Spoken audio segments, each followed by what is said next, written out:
ઉનાળાની ગરમીમાં કેરીનો રસ તો તમે દરરોજ ખાતા હશો, પરંતુ આજે આપણે તેનાથી કંઈક અલગ એવું ઠંડુ અને એકદમ ક્રીમી એવું ફ્રૂટ સલાડ બનાવીશું, અને એ પણ એકદમ પરફેક્ટ માપ સાથે, જે બનાવવામાં તો એકદમ સરળ છે.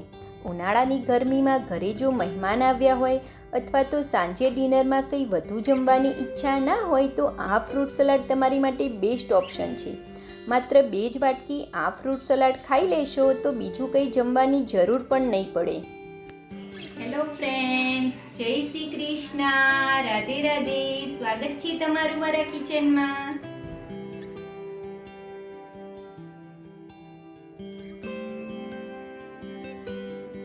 તો સૌપ્રથમ ઠંડુ ફ્રૂટ સલાડ બનાવવા માટે આપણે એક જાડા તળિયાવાળું વાસણ લેવાનું છે. તેની અંદર આપણે થોડુંક પાણી એડ કરવાનું છે. પાણી એડ કરવાથી દૂધ આપણું તળિયે બિલકુલ પણ ચોંટશે નહીં. હવે મેં આ 1 લીટર ફૂલ ફેટ દૂધ આવે છે તે લીધું છે.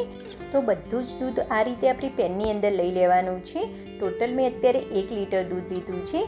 અને ફ્રૂટ સલાડ બનાવવા માટે આપણે ફૂલ ફેટ દૂધ હોય તેવું લેવાનું છે, જેથી આપણું ફ્રૂટ સલાડ સરસ એવું ક્રીમી બનીને તૈયાર થશે. તો મેં બધું જ દૂધ આ પેનની અંદર ઉમેરી દીધું છે. હવે આ દૂધમાંથી આપણે થોડુંક દૂધ અલગ નીકાળી લઈશું. આ રીતે આપણે અડધી વાટકી જેવું દૂધ અલગ નીકાળીને રાખી દેવાનું છે, જેનો ઉપયોગ આપણે પાછળથી કરીશું. હવે ગેસને ચાલુ કરી અને દૂધને આપણે ગેસ ઉપર રાખી દેવાનું છે.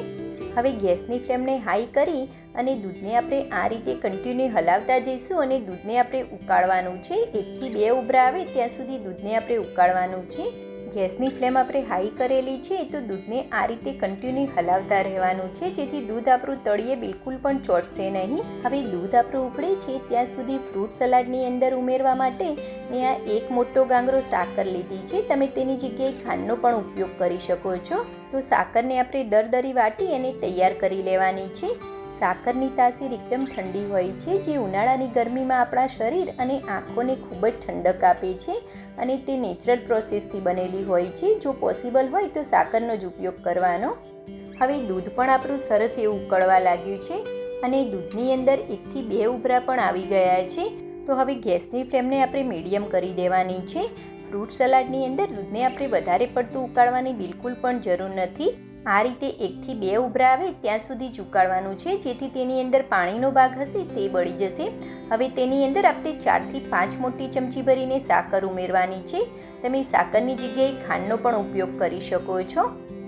તો મેં 4 મોટી ચમચી ભરીને તેની અંદર સાકર ઉમેરી છે. મીઠાશ તમે તમારા ટેસ્ટ મુજબ થોડીક વધારે કે ઓછી પણ કરી શકો છો. હવે ફરીથી આપણે 2 થી 3 મિનિટ માટે દૂધને ઉકાળવાનું છે, જેથી સાકરનું જે પાણી રિલીઝ થશે તે પણ બળી જશે. હવે ફરીથી આપણા દૂધને ઉકળતા 2 થી 3 મિનિટ થઈ ગઈ છે. તો હવે ગેસની ફ્લેમને એકદમ સ્લો કરી દેવાની છે. હવે જે આપણે સાઈડમાં અડધી વાટકી જેવું દૂધ રાખ્યું હતું તેની અંદર આપણે 2 મોટી ચમચી ભરીને કસ્ટર્ડ પાવડર ઉમેરવાનો છે. કસ્ટર્ડ પાવડર અને દૂધને આપણે સરસ એવું મિક્સ કરી લઈશું.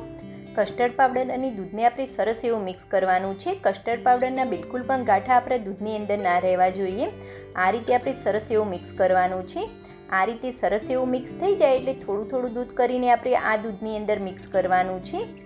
તો આ મિશ્રણને આપણે આ રીતે થોડું કરી અને બધું જ મિશ્રણ આપણે દૂધની અંદર ઉમેરી દેવાનું છે. હવે ફરીથી આપણે તેને હલાવતા જઈશું અને દૂધ આપણું સરસ એવું ઘટ થાય ત્યાં સુધી તેને આપણે ઉકળવા દેવાનું છે. કસ્ટર્ડ પાવડરવાળું મિશ્રણ ઉમેરવાથી દૂધ આપણું એકદમ ફટાફટ ઘટ થવા લાગે છે. તો માત્ર 2 થી 3 જ મિનિટની અંદર દૂધ આપણું સરસ એવું ઘટ થઈ ગયું છે. તો હવે આ સ્ટેજ ઉપર તેની અંદર આપણે થોડીક બદામની કતરણ એડ કરી દઈશું. તમને જે પણ ડ્રાયફ્રૂટ્સ પસંદ હોય તે તમે ઉમેરી શકો છો. તો હવે દૂધ આપણું સરસ એવું ઘટ થઈ ગયું છે. તો હવે ગેસની ફ્લેમને આપણે બંધ કરી દેવાની છે. હવે આ દૂધને ઠંડુ ફટાફટ કરવા માટે મેં આ રીતે વાસણની અંદર નીચે ઠંડુ પાણી લીધું છે, અને દૂધને પણ આપણે બીજા પેનની અંદર લઈ લેવાનું છે. પેન આપણું ગરમ હશે તો દૂધ આપણું ફટાફટ ઠંડુ નહીં થાય. તો આ રીતે બીજા વાસણની અંદર દૂધને નીકાળી લઈશું. તો દૂધથી ભરેલા આ વાસણને ફ્રીજના ઠંડા પાણીવાળા વાસણની અંદર આપણે રાખી દેવાનું છે, જેથી દૂધ આપણું એકદમ ફટાફટ ઠંડુ થઈ જશે. હવે આ દૂધને ફટાફટ ઠંડુ કરવા માટે મેં અડધો કલાક માટે ફ્રીઝરની અંદર રાખ્યું છે, જેથી દૂધ આપણું જલ્દી ઠંડુ થઈ જશે. જો તમે ફ્રીજની અંદર રાખશો તો દૂધને ઠંડુ થતાં 2 થી 3 કલાકનો ટાઈમ લાગે છે. હવે દૂધ આપણું ઠંડુ થાય છે ત્યાં સુધી ફ્રૂટ સલાડની અંદર એડ કરવા માટે મેં થોડાક ફ્રૂટ લીધા છે, જેને આપણે છોલી અને કટ કરી લેવાના છે. જેમાં 2 નંગ ચીકુ, 1 એપલ, 1 દાડમ, 1 કેળું અને થોડી ગ્રેપ્સ લીધી છે. તો બધા જ ફ્રૂટને મેં સરસ એવા પાણીથી ધોઈ લીધા છે. હવે આ રીતે આપણે ચીકુની ઉપરની સ્કિન નીકાળી લેવાની છે અને ચીકુને આપણે સરસ એવા ઝીણા ઝીણા કટિંગ કરી લેવાના છે. આ ફ્રૂટ સલાડની અંદર તમને અને તમારા બાળકોને જે પણ ફ્રૂટ વધુ પસંદ હોય તે તમે વધુ કે ઓછું કરી શકો છો. તેનું કોઈ ચોક્કસ માપ નથી હોતું.